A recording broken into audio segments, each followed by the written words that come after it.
So wonderful to be here. Always, always, always. So a very, very weird thing happened this morning that a couple of you know about. It's daylight savings, and I set my alarm just to be safe. And I had so much trouble getting out of bed this morning, which is not typical for me. I'm usually a morning person. And I get dressed and I walk downstairs and I'm thinking, I don't feel very well. What's going on? And I went back upstairs and I took out my left contact because I felt a headache coming on through this eye. And I felt some chills, and I crawled back into bed and I texted Susan and Mike and said, I don't think I'm going to be able to come. I'm really not feeling well. And then I laid in bed. I put on an extra layer because I was still chilly. And I'm thinking, why is this happening? I was so looking forward to being here. What's going on? And the message I got was, I'm not supposed to talk about what I plan to talk about. And the only way Spirit could get my message was to do something drastic like that, because I was on full go mode, get to circle, I don't know. I think that was the only way it could get my attention. And about 20 minutes passed, and I'm like really alert. And I'm thinking, I actually don't feel bad. And I'm sitting with this and I'm like, this is so strange. And I'm like, I really feel okay. Like I started to do Facebook and I'm like, if I do Facebook, that's sucks. And then so I stood up, I was fine. And I called Susan and said, I think I'm okay. So anyway, I am throwing out the talk that I practiced multiple times. And I'm here in front of you to let Spirit come through in a different way. So here we go. I do feel really fine, by the way. So many of you have now by now heard that I went on this journey last year. I felt really guided to go on the trip. Once I got Social Security and I had this job that was online, I realized I have so much freedom now. I don't have an obligation at certain times. I can travel again, which I missed. So I went on this journey, and my conscious intentions were to go to sacred sites, to visit dear friends, and to go to some of the sites where I felt there was woundedness, where there was sorrow, where there had been horrible things that happened, to offer prayers. So those are my three primary purposes. I was going to talk about that third purpose today, but I think Spirit wants me to talk more about the joy that was unfolding and the beauty that was present on this trip. There's something so special about putting aside, someone's going to have to keep track of time, by the way. Okay. There's something so special about taking your normal life and putting it to the side, and taking your normal obligations and putting them to the side. When that's possible, it's really powerful because you're more in the moment. I was more in the moment. I let go of all schedules and agendas. I never planned more than a day in advance, hardly ever. It was just, okay, here I am. How long does it feel right to stay in this place? Okay, where next? I knew I was going to Mount Shasta. That was my destination. But there's a lot of latitude along the way, right? There's something very beautiful about that because it just lets Spirit lead. Okay, stay here. I would usually try to stay somewhere for 3 days if it was a sacred place. 3 days to just settle into the energies and to just get deeper understanding the more I stayed. When I was on the second half of the journey, that's where most of my friends lived. And so I was visiting a lot of friends along the way, and in Washington too. I took a detour to Washington. I should have brought my map, but what I ended up doing was going from Pennsylvania to West Virginia, Ohio, up to Illinois, to Wisconsin, Idaho, California, and then down to Colorado and New Mexico, and then Oklahoma, Alabama, Georgia, North Carolina, and back. So that gives you an idea. When I was with my friends, there was the energy just settling in with people with whom I had a heart connection. And that also felt like something that couldn't be rushed. And I feel that Spirit was using me in an unconscious level to answer certain prayers, spoken or unspoken, of those friends, because many of them were older and alone. And they were I felt like there was so much gratitude that they had company for several days. One friend had lost his very beloved soulmate a few years before, was living in a new city, didn't have a huge network, didn't have anybody that had similar belief systems, progressive belief systems, and someone to cook for. Another friend had a hip operation, and I was there at just the right time to, get the paper and make some meals and stuff like that. So I feel like grace was flowing through everything. The beauty of the earth is profound. Even though I took the pictures of that first song and had seen them before, watching that video that Jennifer put together brought tears to my eyes, because there's so much beauty on the planet. Mm-hmm. There's so much. And I made the conscious choice oftentimes of not staying on the highways, because you're just seeing cars, and it's just a very different energy than if you're going on the back roads. Mm-hmm. So different, speaking without preparation is very interesting. So let me tell you about a couple really beautiful experiences.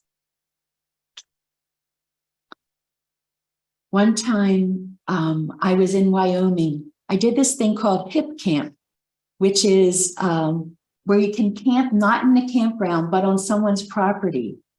So if they have a big yard or a field or a ranch, they'll put their name in, and then you can camp there. And sometimes there's no amenities. There might not be any electricity or bathrooms or anything, and you just really rough it.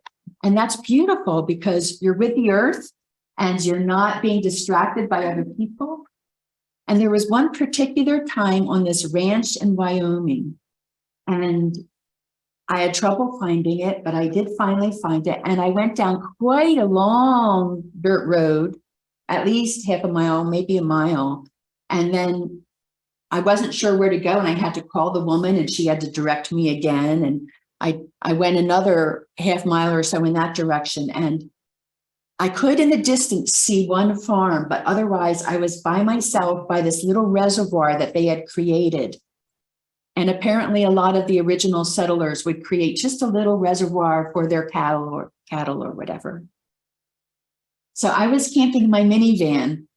I brought a tent with me that I never once used because it was so wonderful to sleep on a comfortable mattress in my minivan. It was really wonderful. And so there's this beautiful reservoir and this huge desert, pretty flat, pretty dry, a little bit of sage, a little bit of scrubby bushes, but just very expansive. And then there were birds in the reservoir. And I had a card table I set up and a chair, and I was doing some journaling, and I'm just marveling at the beauty. And then all of a sudden, this storm blows through, and I have just enough time to cover up my table with a tarp, and the rain comes splattering down really hard, and I crawl into my van, of course, and I'm laying in my bed with this sand, and I'm just like this far away from the elements, right? I feel and hear all this water pouring down, and it's so delicious being so close to it, but sheltered from it. I fell asleep to it. I woke up. It had stopped. The sun came out. Everything was sparkling. The sage smelled so good. I stepped outside.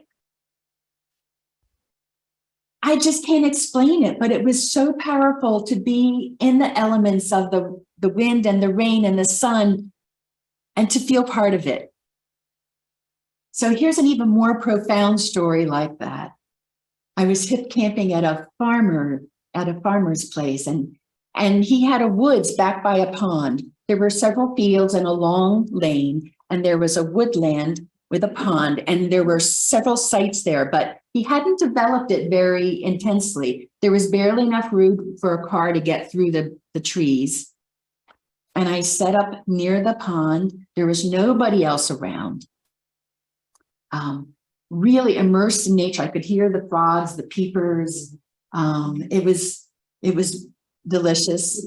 And I also felt the mosquitoes. Oh yeah. And so I went into the van pretty early. I went to bed early and I closed up all the windows. And it's in the middle of the summer. It's in July. So I did have a few fans with me that were battery operated, which kind of kept me alive. And I fell asleep eventually. And in the middle of the night, I had to get up to pee. And I clambered out of my van and I just gasped because along with the nature that was so present, the mosquitoes had gone to sleep, but what had woken up were the lightning bugs. Oh yeah. There were thousands of them. There were thousands of lightning bugs. And it was so beautiful to be out with that beautiful, gentle light sparking all over the place. And I just was kind of reveling in it. And so I'm going to tell you something I feel like I could tell you, but because it was so hot and no one was around, I slept nude that night. And so I was outside in my animal body in nature. And that made it so much more beautiful because there was none of this to separate me. I was just another animal out there in the world. It was so beautiful. I really have trouble articulating how beautiful it felt to feel so connected. So, I think as human beings, we oftentimes are in our houses or in our cars or in our offices or stores, and there's all this distance between us and nature. In our regular lives, we have to go out of our way to go to a park or sit out on our lawn or go camping. But generally, we're really pretty separated. And I was not. I was in it. I was in it. And it was the most delicious feeling I'd had in such a long time. And then it got even better because I'm kind of looking out toward the pond and seeing all the flashing lights. And then I didn't have a place to sit. I had forgotten to bring a chair at that point. I had to buy one. So I eventually went to go back into the van. And as I turned around, there was more glory because there on I think it was the western horizon, there on the horizon were all these flashes of heat lightning that were almost continuous. It was like flash, flash, flash, flash. There was so much light in that direction, and there was so much light around me, and I was just immersed in light, and it was so profoundly gorgeous. I'm having trouble using the right words to capture it, but it was just like being in a human body in a heavenly environment. Feeling it. Good. Because that's what I want you to do, is to feel it. There was another time I went to this place in Idaho where there had been a massacre, and I wanted to offer prayers. And it was kind of out in the middle of nowhere.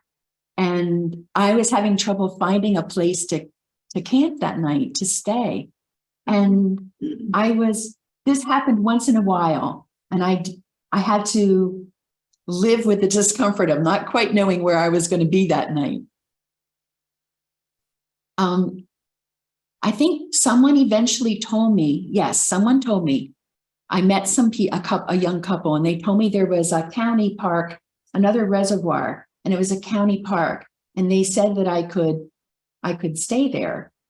But I got there, and, there was the reservoir, and there was like this dirt road, and there was no camping or anything, but there was a place where I could have pulled off, and which I did because it was getting close to sunset. And I have to say, I felt a little bit vulnerable. This was one of 2 times on the 6-month journey that I felt vulnerable, because there were occasional cars going past, and they weren't far away. And I knew that they could probably see my van, and, someone could have stopped with ill intention, and no one would have known where I was, and I wouldn't have anywhere to run to. So I felt a little bit vulnerable, but I did it anyway, and I just offer a lot of prayers. So in the morning I wake up, and the last slide there was what I saw, the last slide on that song. The reflection of the light on the water, the stillness, that sacred stillness that happens in the morning was very, very present. And so I remember one time my friend Will, who spoke here a couple of years ago, said that one of the things he thinks is the most important for bringing peace into our life is to spend an hour outside at sunset every morning, every night, or sunrise. And I think that's the best advice from almost anybody in my life, is to take that sacred time at the beginning or the end of the day to just be in the stillness of the rising or the setting sun. And I had many months of that.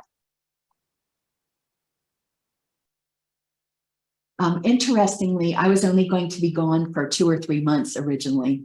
That was my plan. And what happened is it was exactly 6 months from the summer solstice to the winter solstice, which I think is so cool.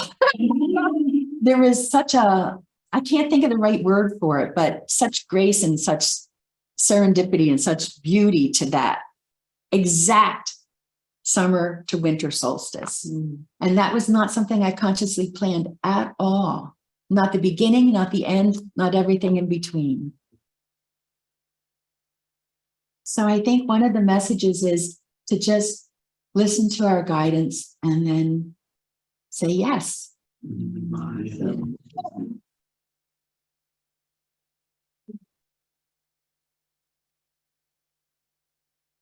Thinking, what else needs to be said?